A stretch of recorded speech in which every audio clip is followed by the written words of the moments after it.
Am I a racist? I think this is a question that a lot of people are asking themselves right now. Or more accurately, a question a lot of people should be asking themselves right now. And it's a question that makes us shut down, turn off, ignore the conversation. Because obviously, I'm not. We're not. That's ridiculous. But is it? Today, we're going to cover some very difficult topics, and you might get some answers that you were not expecting. You might hear some definitions, some terminology in a different way than you're used to hearing it. And I think that's a good thing. I think we need to learn this terminology so that we're all on the same page, talking about the same thing, and not arguing across each other. And you might be wondering why we're covering this on a show that usually covers mnemonics and memory devices and evidence-based study techniques and other learning techniques. But this is an important stage in learning, especially right now. So today we're going to cover racism from the aspect of a medical learner. And for many of us, despite our ethnicity, might come to find out that we are racist and what we can do about that.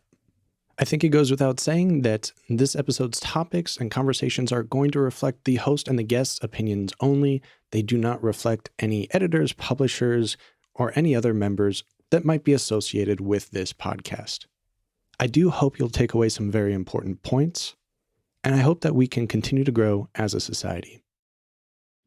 Before we get on with today's show, I want to tell you about a free event that's coming on September 24th at 7 o'clock Eastern Standard Time. Myself, Sam Smith, and Erikita DeRuin will be hosting a meet and greet where you can meet the podcast hosts for MCAT Basics, Prospective Doctor, the 1 Minute Preceptor, and the Medical Mnemonist. This will allow all of the listeners of our shows in the Prospective Doctor and Med School Coach podcast network to come on, ask us questions, and just converse with us. It's going to be a lot of fun. And to register, all you have to do is go to go.medschoolcoach.com/podcast. and register for free. That's go.medschoolcoach.com/podcast. Welcome to the Medical Mnemonist podcast, brought to you by Med School Coach. Each episode, take a journey into the top techniques for medical mnemonics, study skills, board exam tips, and accelerated learning in higher education. Now, here's your host, Chase DeMarco. So today we have Dr. Jill Wener, who is the host of the Conscious Anti-Racism podcast and a creator of the curriculum with the same name. Jill, how are you doing today? I'm doing great. I'm excited to be here. Me too. I know that I came across your podcast, I think from a LinkedIn post. And after seeing that, I sort of binged all of the episodes you have out right now. And it's been very informative for me. And I want to share some of these discussion points and topics with the audience because especially with everything going on right now, it's very important that we all approach topics of racism from a similar standpoint, I feel. And I don't think that that's usually happening. We're all kind of talking past each other and talking about different things. So hopefully this discussion will be able to clarify some of that. And I know this is kind of interesting because we have a white man and a white woman talking about race. So maybe we should clarify who you are and why we're having this conversation. I came to anti-racist work because I practiced hospital medicine for 10 years and then ended up leaving clinical medicine to be a meditation teacher. And so after the 2016 election, I wrote a blog post that was like from my spiritual vantage point. And I just thought it was this amazing post. And like white and Indian friends and gay friends really liked it. And a friend of mine sent an email. She's a white woman who's a sociologist. And she's like, I just thought you should know your blog post was really privileged. And she attached an article written by a Black man. The title of my article was, "We're going to be okay. I mean it," or something like that. And it was "Dear white people, please stop telling me everything's going to be okay." So she said it was privilege. I got super defensive and angry. And her and I had a very fraught friendship. At that point, it was not taken very well by me, but I don't want to be doing these bad things. If I'm doing something bad, I should learn about it. That's what got me into it. And I'm a white woman learning about my racism. And then I have this public forum, which is my meditation, social following, that kind of stuff. And so I started talking about it more and more. I actually read this article recently called "There's No Such Thing as a White Ally," which is written by a Black woman. She sent it to me and it's fascinating. And the whole premise of it is there's no white ally because it's not a Black struggle. White people started racism. It's their problem. Don't rape me and then say you're ally in helping me get over my rape. It should be white people's fight. It should be something that white people are fighting to dismantle. So the whole notion of an ally, like, oh, I shouldn't be talking about this. This should be something that Black people are talking about. It was very interesting. I hadn't heard that perspective from anyone. It's important that we're all talking about it. Am I an expert in what it's like to live in a Black body in the United States? No, not at all. But I am an expert in mind-body techniques that are part of the curriculum. And I'm an expert in my own journey of waking up to the ignorance that I've had through my whole life and using these techniques to help me learn more and to open myself up and really dig into discomfort that comes up as we talk about race. So it shouldn't be on the burden of Black people alone to teach white people about race. Also shouldn't only learn about race from a perspective of a white person if you're a white person, because you're kind of only hearing what you want to hear. So it's my job. I was listening to this great podcast last night because of my proximity to privilege and power. It's my job to be a disruptor. It's my job to be loud and say some of the stuff that other people don't have the privilege of saying because it's not safe for them to say it. And I know something you discuss a lot in the show is the discomfort that a lot of white people feel bringing up these topics, not being sure how to say things properly or being labeled as a racist. And that's a big fear. But you say to lean into that discomfort because only through getting past your comfort zone are you going to learn more about it. Right. I'll say to anybody who's listening, I am racist. And it's not a personal judgment. It's not you are bad, you wear white hoods, you are in the KKK, you do go to rallies about white power. It's not that. It's this toxic soup that we live in. Our whole society is racist from its very beginnings, before we were even a country. And Black people get internalized racism against themselves because it's like there's a factory blowing out toxic fumes in your town. And you don't want it to be there and you don't like the toxic fumes, but whether or not you like it or chose to be breathing in those fumes, you're breathing them in and they're affecting the way your lungs function and the way you breathe and the way that you go about your life. So that's what racism is. And so for me to say I'm racist doesn't mean I want bad things to happen to Black people and would vote for anybody or vote against a law that would bring more equality and equity. But it means that I have been racialized in this system and I have been racialized in a way to think that is designed to keep white people in power. So we call it white supremacy culture, which freaks a lot of people out. It turns them shuts them down immediately because they're like, I'm not a white supremacist. White supremacists are in Richmond, I think, the rally. Those are white supremacists. But there's this white supremacy culture, which is that basically everything in our society is designed to keep white people in power. It's a pretty powerful concept if you think about it. The press, education, prisons, the legal system, the healthcare system, everything is kind of designed to keep white people in their positions of power and privilege. And I think I can speak for white people. I definitely can't speak for Black people. There are going to be white people listening to this who are going to be like, that's not me. Nope, I'm not. I don't. If you're having that reaction right now, I would just throw out a suggestion that maybe before you start saying all the reasons that you're not, just listen and tune into what your reactions are. But one of the symptoms of white supremacy culture is the right to comfort. It's this need to be comfortable all the time. And white people really don't like getting emotionally uncomfortable. But that's exactly what we need to do. We think we have this right. My own comfort comes before anything else. If a Black person is saying something that I don't like to hear or making me face things about our country's history or my own contribution to it, and I don't feel comfortable, I can then shut down and turn off my engagement in it. But that Black person cannot shut off their engagement in it because they are living in their skin that is causing them to have to be treated in a certain way. So it's really important that as white people, we lean into our discomfort. And I heard this great quote. One of the women I interviewed, Crystal McCreary, I don't think her podcast has come out yet. She's on her YouTube interview came out, but she says, every time you lean into your discomfort, you give someone else the space to step away from their discomfort. By one person saying, okay, what's this discomfort all about? You're then giving someone else the relief of that discomfort they carry with them.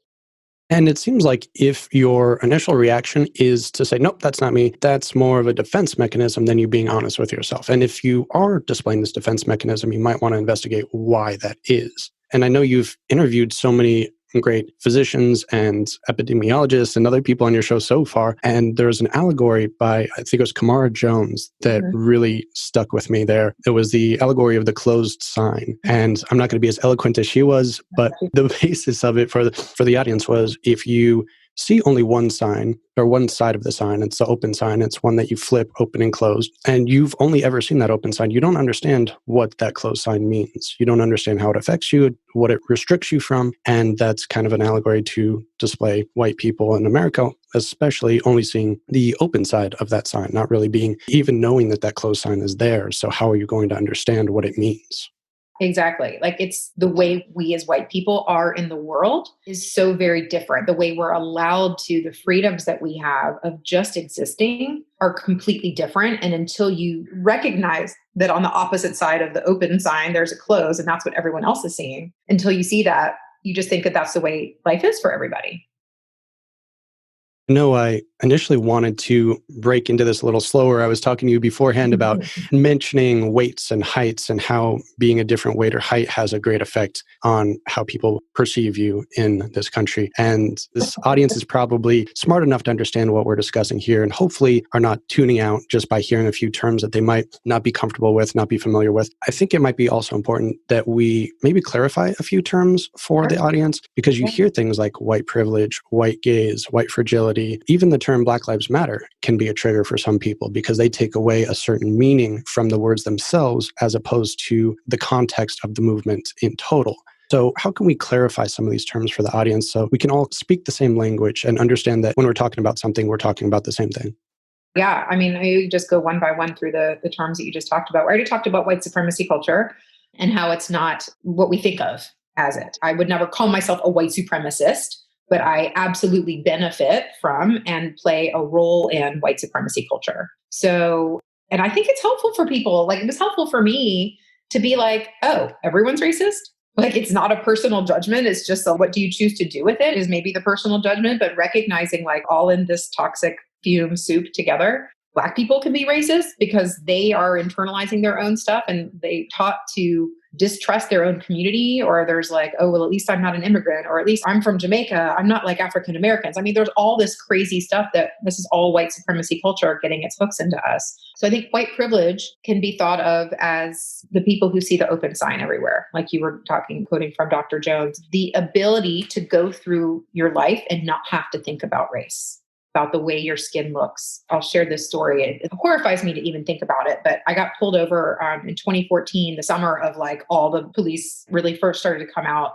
And I was driving in rural Illinois somewhere and I saw this billboard. I decided in my mind, I wanted to write this book about healthy places to eat when you're road tripping or something. I was like very into my meditation journey still. I still am, but I want to write a book about this. And so I like drove by, there was this billboard for this farmer's market. And I was like, I want to remember that. So I picked up my phone to like voice record because I didn't want to be texting. Obviously it's like, still just as bad, but in my mind, it wasn't as bad.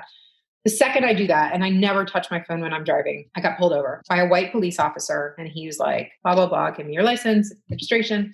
He goes back to his car and he's there for like 20 minutes. And I was upset. And I was like, this is taking forever. So I get out of my car. I'm like stretching. I'm walking around outside my car, totally just passive aggressive, mad. He comes back over. And he says, I said, I just need to tell you the story of why I had my phone. It's so funny. I saw your beautiful countryside and I was very inspired and I wanted to write this book. And he said, oh, are you a writer? I said, no, I'm a doctor. And he's like, why didn't you tell me that? I don't ticket doctors. Like I would have just not ticketed you because I don't want to ever go into an emergency room and see a nurse or a doctor that I ticketed because I want them to like take care of me if I get wounded. So that whole interaction, if you can imagine any of that happening to a Black person now, there's no way any of it. I mean, I would have been shot, at the very least arrested, if not shot for getting out of my car, for even trying to tell the cop why it was that I was doing what I was doing. And so I share that story because I'm horrified that I didn't even think about it at the time. I was like, I don't want to just like throw my medical license around. Like that seems weird, but I didn't see the whiteness in it, the way that was playing into it. And meanwhile, I have a friend who's a Black medical student and he drives with his stethoscope around his rearview mirror and his medical ID hanging from there, so that if he does get pulled over, the cops will see immediately that he's a medical professional and maybe not harm him. So that's privilege. And going through life, not having people look at me twice. I can go to a store and people aren't going to think I'm trying to steal from them. And I can knock on a door or ask for help or ask questions. I have to think about stuff as a woman, like my own safety, but there's just a different way of being in the world. And it doesn't mean that white people can't suffer and that white people don't have hard times and that white people don't have poverty. But comparatively to the white experience and the Black experience at every socioeconomic level, it's going to be different. That seems to be the common misconception, is that white Right. privilege people say, I'm living in poverty. I just had this happen. I went to jail when I was younger. Where's my privilege? And that's not what the term actually means. So Right. when bringing that up is discussing a completely different thing. Exactly. And it's not to take away from pain and suffering that white people have encountered in their lives. Life is hard for a lot of people, for most people. And so it's not to take away from that. And it's also not to suggest that it's done intentionally. It can be done intentionally, but I had tried to have a conversation with a woman who responded to an article I'd posted on Facebook, a white woman. And she's like, so we had a phone call. Like I was trying to do it all right. And I'm like, once I explain it to her, she'll understand. And she was like, I have never used my whiteness to get anything in my life. That plus 18 other things she said, she just wasn't seeing it and she wouldn't see it. But it's not like, oh, I'm going to actively try to do it. It's just what happens. It's the norm. And that would maybe bring us to the white gaze thing that you mentioned. So that's Gaze. A lot of times when I say that, people are thinking you're saying Gays. And we're not talking about white gay people. We're talking about the white gaze, which is everything in the world is designed for white people. If you think about the grocery store, there's the ethnic food section. There's an ethnic hair section. Everything else is assumed to be white. There's not white hair section. It's just like the world is white except for these little pockets that are designated. Or if you think about a college designated as, think of it as like, regular white, air quoting for anyone who's listening, unless someone says it's a Black college, or you have to be the first Black person to have done this. Otherwise, you're assumed that it's a white person. So it's just like everything is children's books. The pictures are always of white people. Advertisements, people are starting to think about it more. But when you start to realize the concept of white gaze, it's everywhere. And I've even seen it, some of my Black colleagues on their websites have pictures of white people in their graphics and stuff because it's so pervasive that we almost don't see it. Yeah, I was completely blind to this. In fact, a personal experience that happened recently is I've been working on this medical student app for the past 2 years called Find a Rotation. We won't go into what it's for right now, but the designer created little cartoon caricatures for the homepage. And I didn't even think twice about it. I showed it to my girlfriend at the time, and she said, they're all white. Where are people like me supposed to go? I'm going to look at this and I'm going to turn away from the page. I'm going to go look for another resource. And I'm glad she brought that up, because think twice about something like that. And for the same reason, she'll only read comic books with Black characters as the protagonist and not the antagonist, which is usually how they're portrayed. So things that I never even thought of before. And it's very common. It's something we all do just because we had that privilege. We have a society that was built that way. And if you think about it in medical training, it's like a 65-year-old Black patient or African-American woman with this. Do we ever say white? Like we trained to, but we don't. We're trained to use the minority or the identity. And the idea is that it would help our brains like make a differential diagnosis. If it's a Jewish patient or a Black patient or an Asian patient, maybe we're like, oh, maybe they have Hep C or Hep B, I think is the one, Hep B that's endemic, or Jewish, there's maybe going to be a higher risk of whatever, I forget the specific things for. The Tay-Sachs or Niemann-Pick, yeah. something like that. COID for African-American woman is Exactly. kind of the typical stereotype.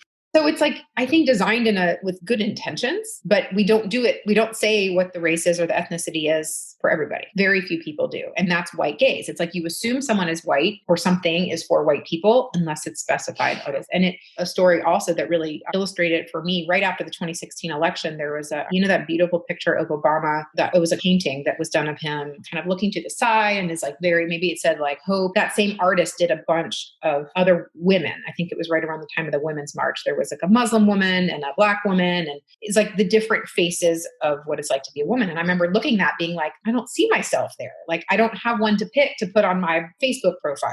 And that's like the whole point is like, that's how non-white people go through this world, not seeing themselves represented. And white people just always are represented. So what does that do to your mindset? And there's so much there. There's so many effects there. But like, I was like, poor me. I don't know which one to pick. Like, come on, So like that one time in my life, whereas that's the norm. Yeah. And it seems like when the reverse happens, and let's say there's a community fund for only Black students or only Black entrepreneurs, then the opposite side will come out and say, well, that's racist because you're not allowing white people in. And I'm not sure, it's probably not the exact same there, but similar boat, similar topic maybe. Well, I think that's like relates to the Black Lives Matter, all uptight about that. The idea is racism is about power. So you can't be reverse racist if you're white because the system is set up to keep white people in power. You could be a Black person who has prejudice or biases, or you could be a bigot, but you cannot be racist because racism is associated with the power differential. Ibram X. Kendi, who's wrote some incredible books, a lot of people have read How to Be an Anti-Racist. He talks about, come on, let's give Black people some credit. It's not that they don't have any power at all. So there are going to be some Black legislators and some Black cops. So they can be racist when they're using their power to marginalize people. But for the most part, racism, it's always about power. And for the most part, it's going to be marginalizing people who are not white.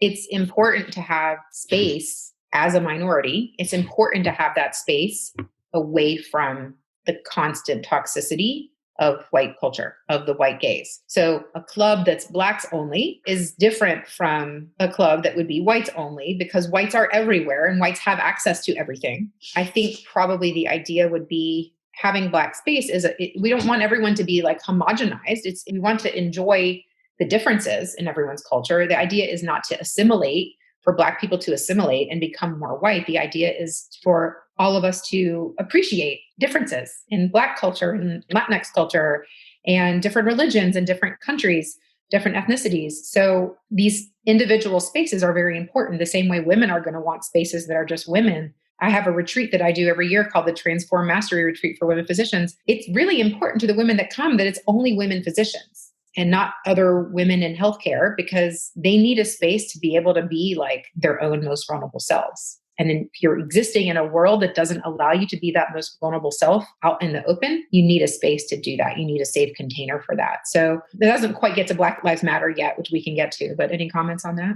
I do have one question because this is a point that I have not been clear about before. And the last time I was told that she can't be racist to me, again, talking about that ex-girlfriend, because she's Black and I'm white and I have all the power. And the first time I heard that, it really struck me as weird and didn't comprehend it. And I still don't think I have a firm grasp of it, but I think it might relate to something we might not have been as clear about earlier on, is at least based on your conversation with Dr. Jones, that racism isn't individualized. It's as a system. It's a systemic problem. Yeah. So by saying a person is racist is a little maybe disingenuous under most circumstances. We're just kind of saying the culture in general is as total. It's both. Racism is a systemic issue. It is not a personal choice. I'm a bad person because I don't like Black people. And then therefore I'm going to go and do these bad things. It is set up in the system. It is entrenched. It's in every system. Like I said, the press, education, healthcare, legal system, political system, all of it. So the book Stamped from the Beginning is also written by Ibram X. Kendi. It is horrifying, but it goes through the racist policies, like every racist policy that led up to today. And I'm not even through all of it yet. But there was never a question of like, are Black people worthy on their own, being who they are? It was like people who were anti-slavery were like, they need to be more with white people. Like if we can just get Black people out of slavery and they can be more like white people, then they'll be better. This is a assimilationist mentality rather than everybody is okay being different. The standard isn't everyone should be more towards whiteness. So our country is 100% steeped in systemic racism. Individuals can be racist too, individuals as part of the collective, but individuals as individuals. I mean, if you are going to hear a political figure talking about savages coming from across the border and calling them thugs, that's racist. That's not just systemic racism, that's individual racism. So there's both. But if you are coming from the marginalized group, you can't be racist because race is about power. And that's the system of racism is the power struggle. So again, you can be prejudiced and you could be ignorant or closed-minded, but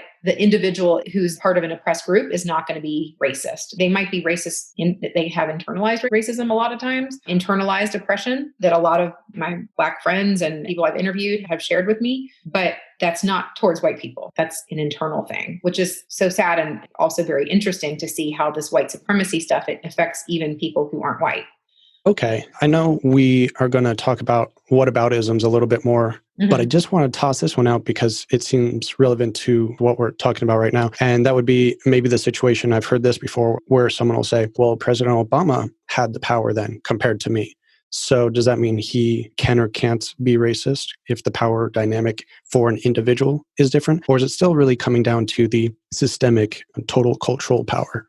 I think it comes down to the systemic total cultural power. But if he was to use his power to marginalize Black people, which some people actually argue that he did. I've heard a lot of criticism from Black people of his presidency, which to me as a white person was like very upsetting. And I was like, no, I love him. Like, and I still love him. But Obama made a lot of white people feel really good because we're like, we voted for Obama. We have a Black president. We're not racist. Our society, we're over it. We've moved past it. And all it really did was push underground and start to foment and boil all these racist things that people had to kind of keep more hidden. So if he was to use his powers to make laws that made education, decrease education opportunities or redlining, which is like a housing policy that has kept a lot of Black people out of buying homes traditionally or historically. So if he were to be enacting policies that were going to be marginalizing Black people more, then that's racism. What if he did things that marginalize white people, just That's hypothetically?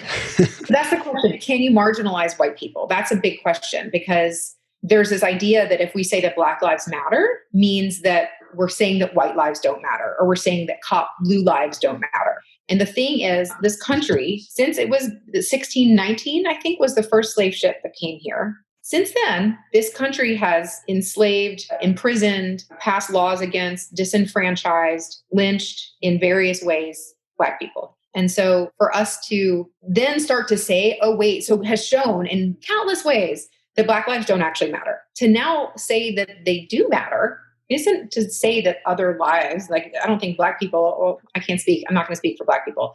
The movement is not suggesting that other lives don't count. It's suggesting that Black lives do count. And until we are able to have Black lives actually matter, then society itself, our liberation as a society is tied to Black lives mattering. It's not saying, oh, I want white people to die, or I want cops to die, or anything like that. It's saying Black lives don't matter. And until we have them matter, then there's no equality. You have to call extra attention to it because there has been 400 years of oppression that needs to be addressed. So I don't know if you saw this one. I'm forgetting the woman's name. The thing about Monopoly. Oh, I don't think I did.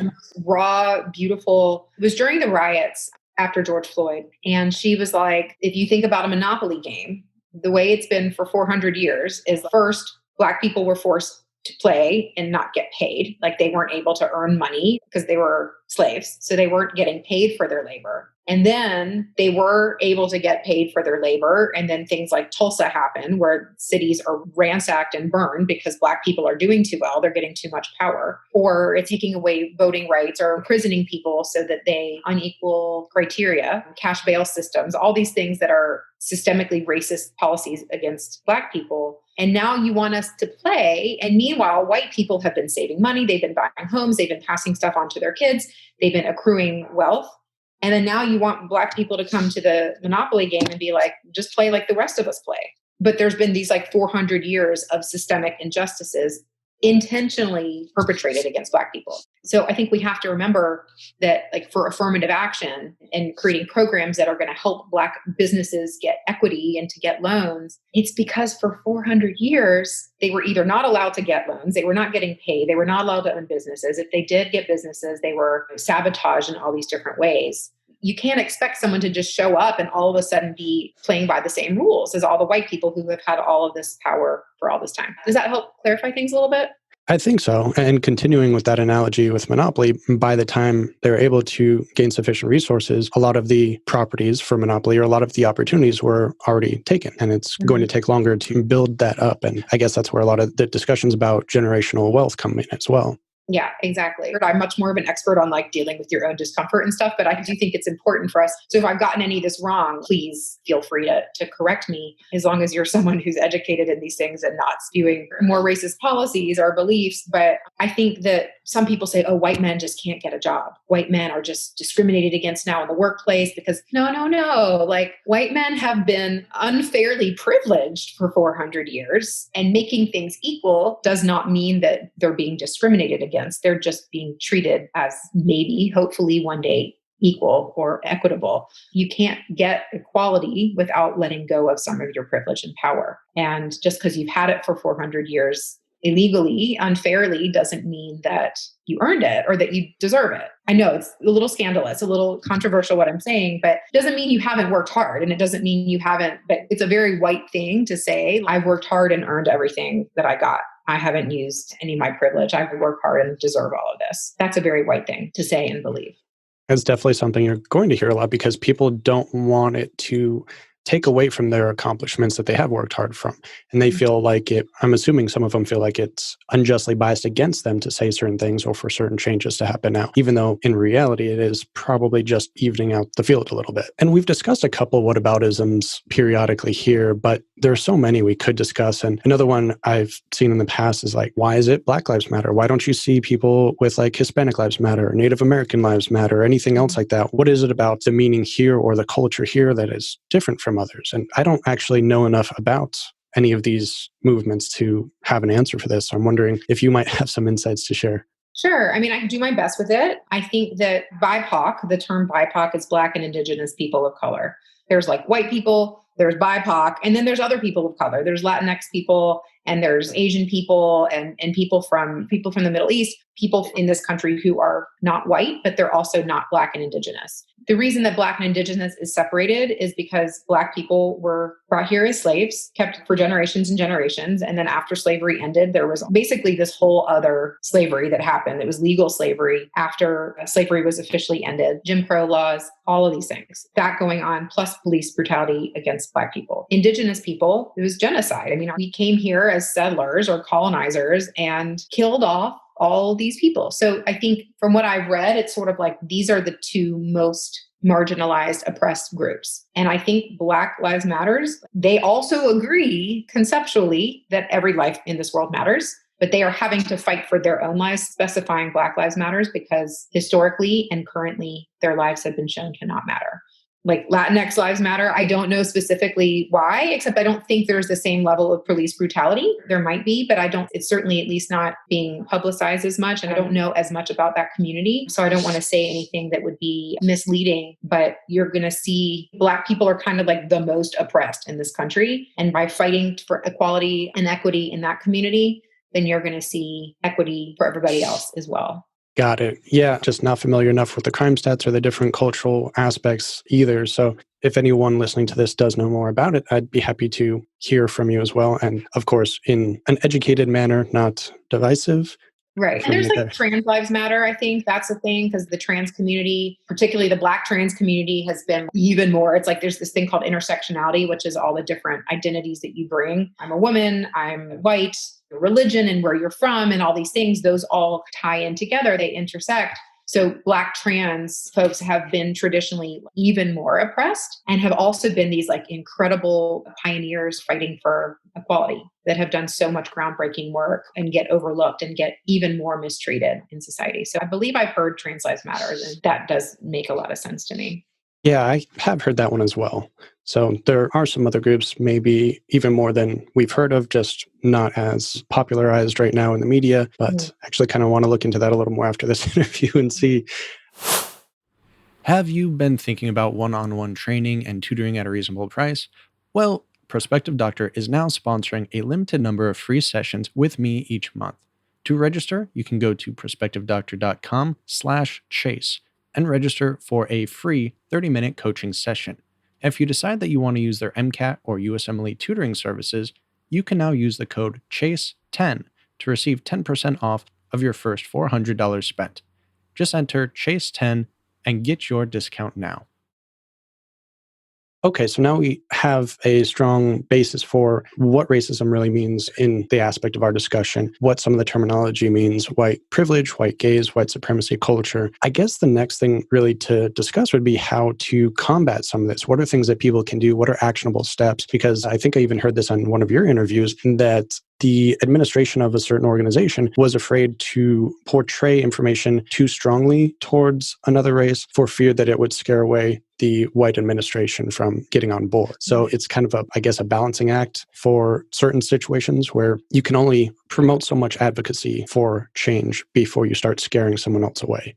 Yeah. And that gets to the symptoms of white supremacy culture. So just like as a med student, you're going to be like, okay, what are the symptoms of pneumonia, the symptoms of tuberculosis or of colon cancer? What are the symptoms of white supremacy culture? How does it show up in life? So you have to educate yourself. And there's internal work and there's external work. And it's a few things I think that are important. One is you do the internal work before you start going into external spaces and sucking the energy from those spaces. So you don't want to be like, there is discomfort. I mean, there's reckoning and there's guilt and there's shame and all those things. And those are natural emotions as you're a white person, like digging through your own complicity and all of this and defensiveness and all these things. It's okay to have those feelings. You just don't want to have them in spaces where there are Black people who, what happens is that sucks everyone's energy away from the Black people and towards consoling the white people. And Black people console white people for feeling guilty about things that they've been complicit in that have oppressed Black people. So we want to make sure that we're like dealing with our own emotions in a private space or in a space with some trusted colleagues or trainers or facilitators where you can like get through your stuff without triggering or traumatizing people who have already been oppressed. So you don't want to go to your Black friend and be like, I'm so sorry. I did everything bad. Like, am I racist? Do you think I'm racist? What have I done? You don't want to do that. So we don't want to put the onus on Black people to do emotional labor of trying to make white people feel better about race. They have given more than enough free labor in this country with slavery and beyond. So the internal work you wanted, and that's why I created my curriculum, is it goes through different mind-body techniques to help white people and non-BIPOC people deal with that discomfort that they have that comes up around race, specifically in the context of white supremacy culture, the symptoms of that, which I go into in depth in the course. We talked earlier about defensiveness, the right to comfort. So when you see all the different ways that I as a white person, see all the ways that I have been complicit and ignorant, it's one thing to say, just deal with it and get over it. But it's another thing to learn tools to do that. Because if I've been raised in this toxic culture that makes me not want to be just uncomfortable, it's going to be very hard for me to all of a sudden just say, cool, I'm great with being uncomfortable now. It's tools to face into that and not completely shut down. I think it's also important that white people, when you want to go and read, and also don't ask Black people, like, what should I do? Do research. Pretend like you're buying a new car. Get on Google and research. Best anti-racism books, best anti-racism blog posts or podcasts or whatever. Don't ask Black people to then tell you what you should be doing. That's lazy. Actually, the podcast that just came out today is Bianca Wilson. And she talks about that. Like, that's her biggest pet peeve is when white people are like, what should I be doing? If you're coming to someone authentically wanting to have a discussion, that's different. But being like, Black person, tell me what to do. That Black person has every right to be like, how about you do some work to figure out what you need to do? There's a ton of resources. There's incredible courses and books and all these things. Support Black people who are doing this. I have a collaborator, a partner named Dr. Maisha Claiborne, who's a Black woman. We have collaborated to create this. I initially created the course. I'll take some of this onus on me to help white people get less uncomfortable, but realize my curriculum is missing something. It's missing the Black perspective. So it's so much more robust now that it's my perspective and Maisha's perspective. And the one on healthcare also has a few other contributors as well. So do the internal work, get comfortable with feeling uncomfortable, recognize that Black people are going to be feeling uncomfortable all day, every day when they're out in the world, and that being uncomfortable is not something that we should be shying away from. And then start learn what your system of power is. If I work in a hospital, if I'm in charge of a curriculum for med students, or if I'm on a committee and I notice that everything is white, like it's all white based, or that it's representing Black people, then you have power within that framework to do something about it. But you don't want to be doing that in an ignorant way. Actually, that's something I discussed in my other show, The 1 Minute Preceptor. I think it was episode 2.1, Dr. Nicole Washington. There were some resources going around at the time, earlier this year, when a lot of people were looking for resources. They're long compilations of books and movies and blog posts. So maybe I can put those in this episode show notes as well as a resource that people can turn to. And one other thing is you're seeing a lot more conversation of this specifically in medicine because, well, we know from the board of most hospitals or the deans of schools or anyone in a position of power within the medical field, there are relatively few people of color in those positions. So it seems like even in medicine, this is not just for the administration side. Obviously, there are patient care issues too that are more well-known. And even that research article that's been going around a lot, that med students believe that Black patients felt less pain. So this is something that we have to tackle within the medical system as well. It's a systemic problem within the cultural systemic problem. Yeah. It's not even in healthcare. It's like, especially in healthcare. The more you look for it in healthcare, the more you're going to see evidence of systemic racism. It's really, really bad. So, and when we were talking about your audience, I'm like, I think this new generation of whippersnappers, like they're onto it. You know, they see it and they want to make change and they want to do better. And I think that there's real change that needs to be made in healthcare. And if you think about taking care of sickle cell patients, it's so entrenched in all these horrible racist ideas and mistreatment and distrust. there's so much that can be done in our healthcare system as well. So besides the resources that we're going to put in the show notes here, and obviously there are things like hashtag white coats for Black Lives and other things that students can get involved in to learn more and to be more proactive, what are some other resources you would recommend for someone trying to learn more or see what the next step is to take advantage of the situation and help? I think there's some of the books that I've liked. The first one I read was called But I'm Not Racist by Kathy Obear. She's a white sociologist who is a gay woman who was doing all these diversity trainings, and all her Black colleagues were like, "You got a really big problem." And she's like, no, but I'm gay. Like, I don't have diversity problems. So she ended up going on her journey, and this book is about that. So anyone who's like, but I'm not racist, or wanting to know about reverse racism, that's a really good place. That's where I started. But I think there's also a lot of other great books written by Black people. How to Be an Anti-Racist by Ibram X. Kendi. There's a book called How to Be Less Stupid About Race by Crystal Fleming. It's really good. If the title intrigues you, great. Don't let it stop you if it's pushing you away. Totally eye-opening book. And then listen to podcasts. You can check out my podcast. That's free. There's a great activist named Leslie Mack who does this program called Allies in Action, which is a retreat that I did in March of 2019 that got me started. That started my whole conscious anti-racism curriculum. That was my thesis project for that activism weekend. I think her next one is coming up November 4th. So check out lesliemac.mac.com or Allies in Action.